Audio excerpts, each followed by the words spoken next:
Do you know what day of the week it is? That's right, it's Monday, which means around here on the channel, it's Countdown Day. And today, as voted on by fans all across social media, the topic is the top 10 Transformers names that could be either Autobot or Decepticon. They could work for good guy or bad guy. That's our focus this time around in the latest GotBot Counts Down.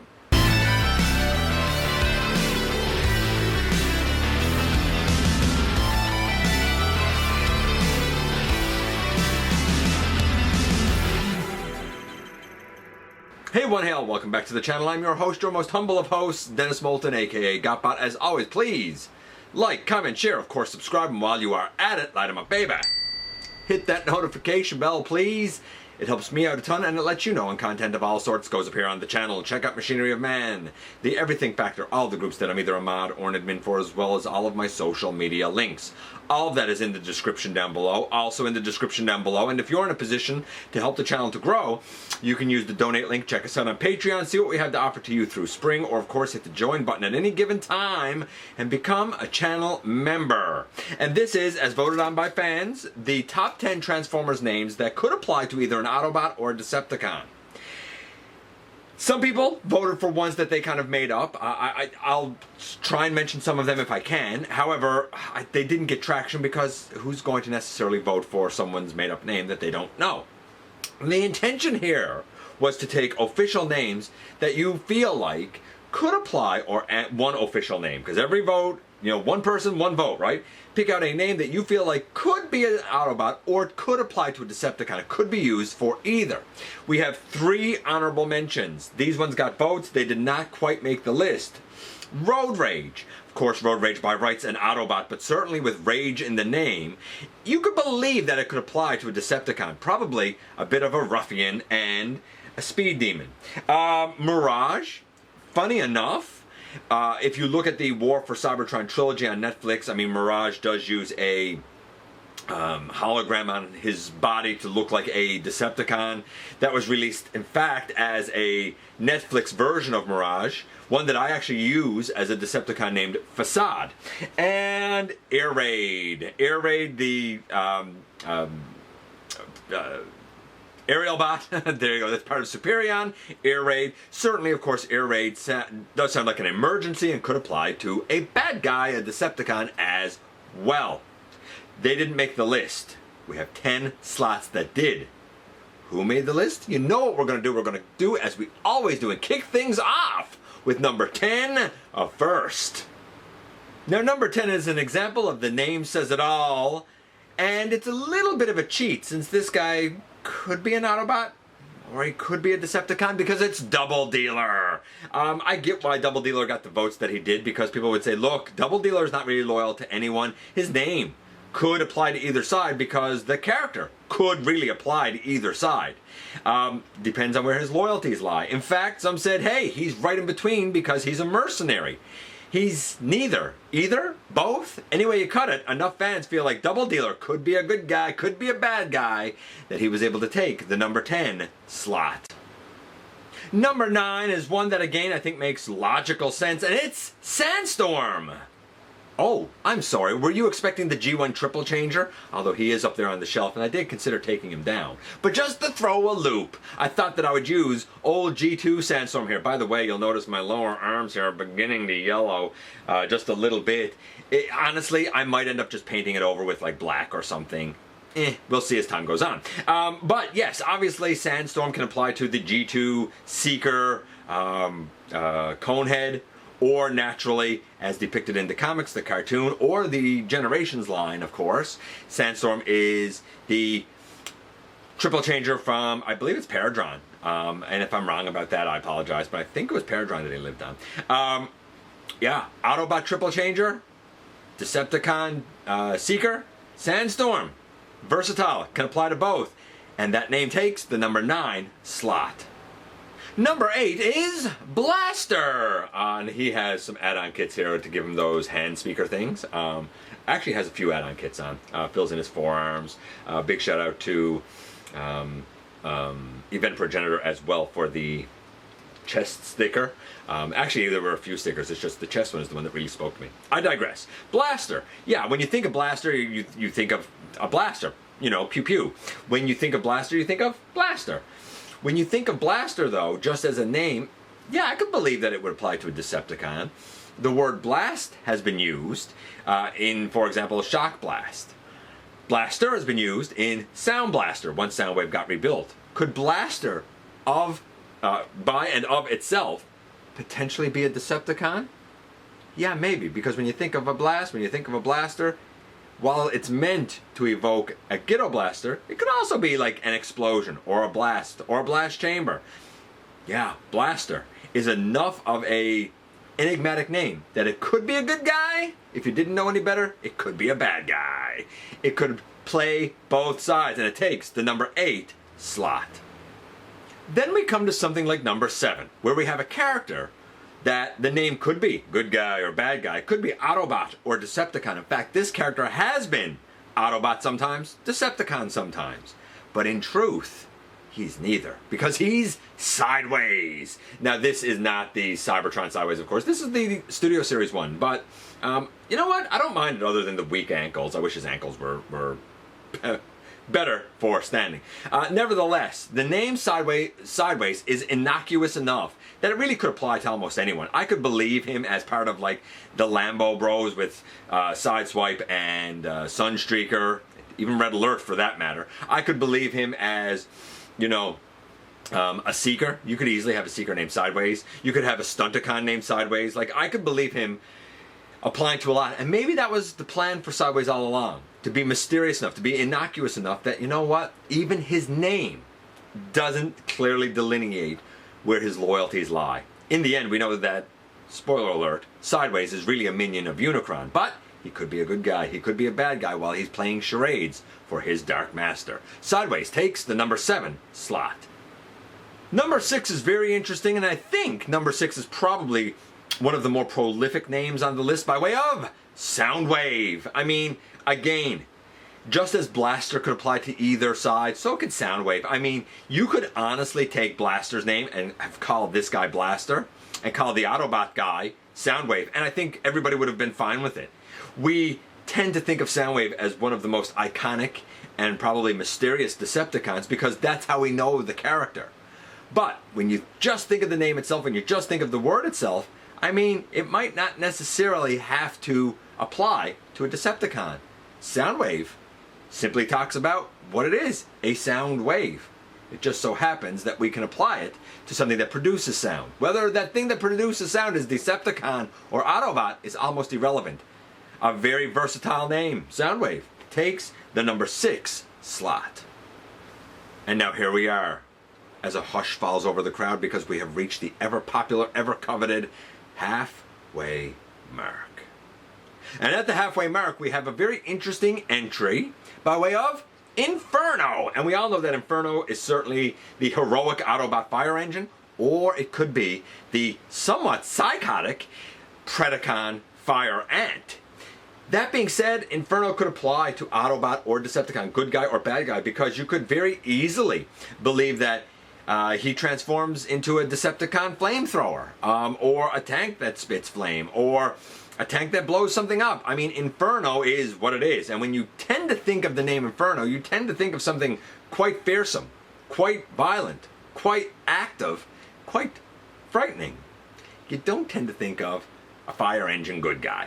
However, it is the characterization that we first came to know and love for the name. Years later, when the name was reintroduced in Beast Wars as an evil Predacon, funny enough, it was such a departure from the character that people accepted it there as well. Inferno, a powerful name that can apply to the wretched Decepticons or the heroic Autobots, and it takes the number 5 slot. Now, I'm really glad number 4 is on the list. Honestly, I expected number 4 to be on the list. I would have been shocked if it wasn't on the list. I always thought it was a name that probably suited a Decepticon better, even though we know him and love him as the guy that goes blam, kablowie, zowie, by way of Warpath. I mean, Warpath, when you think of Warpath, you think Decepticon, you think of something rolling through the forest or the jungle, destroying everything in its wake. Sounds very Decepticon-y. Little do we think of an over-enthusiastic, battle-oriented Autobot. The good guy with the rugged name, Warpath, takes the number 4 slot. Now, I'm not going to lie, number 3 is, I think, one that fans voted for a little tongue-in-cheek. Some probably did it somewhat jokingly, but enough fans did it that it's able to rank at number 3, and it's Punch Counter Punch. In essence, he's an Autobot. He's a spy for the Decepticons. He does, in some fiction, end up sort of losing his mind and having a split personality, so to speak, within one body, where, you know what, he is a Decepticon and spying for them against the Autobots. But he's also an Autobot spying on the Decepticons for the Autobots. It's really, really strange. Yeah, I sort of thought that he would get both. In essence, he's 2 names, right? Punch and Counter Punch. Really, in an ideal world, somebody would have said Punch can apply to both, and I think it could. Counter Punch could apply to both, and I think it could. But since they're in the one body, this is probably the one tie, if you will, that I will let pass on the list. Punch or Counter Punch, whichever you prefer. Could be Autobot, could be Decepticon. And it takes the number 3 slot. Ah, yes, the top 2. And at number 2, we have an Autobot that's also been a Decepticon. But even when he's an Autobot, sometimes he's done more damage than good. Although sometimes when he's a Decepticon, he hasn't really followed the cause and became an Autobot. There's a lot of confusion about Grimlock. I mean, the name. When you stop and forget all the iterations of Grimlock that we've had, whether we're talking about the, what was it, an excavator or whatever as part of Robots in Disguise, whether we're talking about the G1 Dinobot, whether we're talking about the RID version where he was a Decepticon who ended up joining the Autobots, whether we're talking about that G1 episode where the Dinobots kind of go on a bit of a rampage and end up having to be sealed away and stuff because they're just too violent. Anyway that you cut it, we have a lot of associations of the name Grimlock with some iteration of this character that turns into a T-Rex, usually. However, if you stop and just think about the words Grimlock, it sounds big, it sounds powerful, it sounds boisterous, it sounds stomping, clotting, plotting, just as a word. And it doesn't sound clear if that word is a good guy or a bad guy. As a good guy, it's one of the most ruffian of ruffians. As a bad guy, it could be one of the most terrifying of scarcities? No, that's not right. I don't know what word I wanted to say there. One of the most terrifying of horrors, so to speak. I mean, Grimlock sounds grimy, sounds like a monster lurking in the shadows. I get it. It's a versatile name that could be good, could be bad, could be Autobot, could be Decepticon, or somewhere in between. Grimlock takes the number 2 slot. Now, Grimlock was popular, but Tippy, top number 1, won the day by 1 vote. 1 vote, man. This was as close as last week. It was wild. Wild. And I get this one because number 1 is Jetfire. And yes, I do need to say Jetfire because while I did put Skyfire votes in here as well, because it's the same guy, the majority of them were for Jetfire. Had the majority of them been for Skyfire, I would have said Skyfire. But since the majority of them were for the name Jetfire, which seems to have really caught on, certainly in recent years, then that's what we'll go with. And again, when you stop and think of Jetfire, you think of a big, powerful plane, whether Autobot or Decepticon, because there's precedent so often for both. We know he's an Autobot transport. We know that in G1 he started out as a Decepticon, a friend of Starscream, tore off the badge and became an Autobot. Even the Siege version can switch sides. Again, if we look as late as the War for Cybertron trilogy on Netflix, even there, he is the leader of the Seekers at first. And a Decepticon for quite a while before he switches sides again.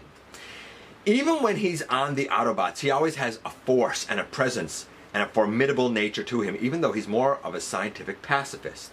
Nevertheless, his name evokes images of strength, power, size, and determination. Yes, Jetfire explains exactly what he is. A giant jet that can really shoot fire through his massive thrusters. But it also speaks to his character and the fury that might very well be within his body. Jetfire, yeah, or Skyfire, takes the number 1 slot. Man, 10 down to 1 for versatile names that could apply to Autobot or Decepticon. Some of them have applied to a character that's been both, or to different characters on different sides, such as Sandstorm. As an example, other names that had votes didn't make the list or the honorable mentions: Thunderblast, Great Shot, Barricade, Chain Claw, Landfills, Cybertron, Scourge. But I mean, that would have just been Scourge, right? Because it was a name. You didn't have to tell me the like fiction. It was just a name. Mudflap, Vortex, Snarl, Nemesis Prime, although I can't see Nemesis Prime necessarily being an Autobot. I really can. Rack and Ruin, Wreckar, I could see that. The Junkions, I could see all the Junkion names applying. Nightstick, although I tend to struggle to see Nightstick as a potential Autobot name. I guess it could be. Bulkhead, I do believe Mixmaster. He could be both for sure. Magnus, Hound could be both. Depth Charge, I could definitely see Depth Charge, though he's a Maximal. I could certainly see Depth Charge being a name applied to a Predacon or a Decepticon, I guess, for that matter. Ironhide, GoBots, Jetstorm, Gary, Octane, Reverb, that was a good one, I liked Reverb. Tailwind, Jawbreaker, I mean, look no further than Earthspark for Jawbreaker. He's a Terran, he's not exactly the most skilled of warriors, but he got a name like Jawbreaker. Drift, which is funny since he actually changed his name. But yeah, the actual name Drift, sure, why not? Crosscut, I hear that word and I do think Decepticon, I'm not going to lie. Skyrain, yeah, I know it was the Skylinks Combiner, but Skyrain sounds fearsome, right? Barrage, Braun, who we recently looked at, I pointed up because he's kind of up here over my shoulder at the moment. Victorion, although I tend to think a lot of class for Victorion. So I struggle to see that necessarily as like, an evil character. What else do we have here? Converge, Power Thrust, Crumple Zone, Hot Shot, Impactor, who again has been both, right? Look at G1 Comics, look at the Netflix Cybertron trilogy, for example. Sideswipe, I think Sideswipe could be both as well. Erector could be both. Scattershot, I don't know, Wheeljack, Air Razor, I get Air Razor, certainly could be. Steeljaw, and again, Steeljaw has been Autobot, the little cassette, or if you look at RID 2015, he kind of like led a group of Decepticons, so Steeljaw for sure. DevCon, he could sort of be either. Slag, Prowl, I thought Prowl was going to make it, he came close. Smokescreen, Dirge, although like Dirge is like a funeral song. I really struggle to conceive Dirge in a positive manner, but you know, to each their own, I guess. Skywarp, I believe, could be both. Repugnus could be both. Blastoff, Trainbot, Skyhammer could be both. Rumble, Lockdown, Dive Bomb, Scraphook, Blur, Big Daddy, Hot Rod, Pyro, Cyclonus, Shockwave, Randy, Astro Train, Double Cross, Double Crosser, Chrome Dome, Skylinks, and of course the ever popular Windbreaker. And you know, it was them and more, like so many wonderful names that, you know what, we associate them with particular characters, but had fiction, had ideas gone just a little bit differently, we may have seen them in a whole other light. A rose by any other name. Let me know if your favorite names made the list or not. I appreciate you guys coming by, giving me some of your extremely valuable time. I do know how important it is to you. If you're in a position to help the channel to grow, you can use the donate link, check us out on Patreon, see what we have to offer to you through Spring, or of course, the join button at any given time and become a channel member. Don't forget to please hit the subscribe button, stick around, have some fun with us here on the channel, and especially don't forget that somehow, man, some way, each and every single solitary day, you right there, you do make a difference in the world. Whether you realize it or not, you do make a difference in the world. And I look forward to the next time that you and I get together to have another visit, either into live streams on Thursday nights, at the stop motion premieres, or the old-fashioned way right here, inside the videos.